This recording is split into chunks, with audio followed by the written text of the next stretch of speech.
Saif Ali खानवरील हल्लेखोराचे 19 fingerprints घटनास्थळी आढळले। Fingerprint आरोपी विरोधात भक्कम पुरावा। स्थानिक स्वराज्य संस्था निवडणुकीबाबतची सुनावणी लांबणीवर। 22 ऐवजी 28 जानेवारीला होणार सुनावणी। बीडचं पालकमंत्री पद मिळालं असतं तर अधिक आनंद झाला असता। जालन्याच्या पालकमंत्री पंकजा मुंडेंच्या विधानानं चर्चांना उधाण।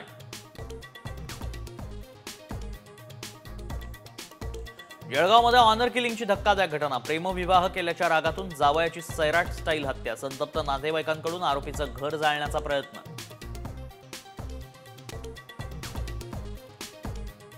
पुण्यात चाकणा औद्योगिक वसाहतीत स्टील कंपनीच्या मालकावर दिवसाढवळ्या गोळीबार। दुचाकीवरून आलेले हल्लेखोर सीसीटीव्हीमध्ये चित्रित। नंदुरबारमध्ये 2 गटात दगडफेक। रिक्षानं धडक दिल्यानं राडा। पोलिसांनी अश्रुधुराच्या 15 नळकांड्या फोडल्या। शहरात तणावपूर्ण शांतता।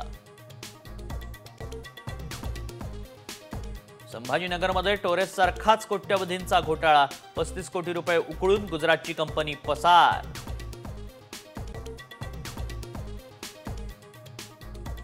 राज्यात 1779 सरकारी कर्मचाऱ्यांचे आदिवासी प्रमाणपत्र बोगस। राष्ट्रीय अनुसूचित जमाती आयोगाच्या कारवाईच्या सूचना। राज्यात थंडीचा जोर वाढण्याची शक्यता। 2 दिवसात तापमान 1 ते 2 अंशांनी घटण्याचा अंदाज। कलकत्ता महिला डॉक्टर अत्याचार आणि हत्या प्रकरणातील आरोपी संजय रॉयला जन्मठेपेची शिक्षा। सियालदह विशेष कोर्टाचा निकाल।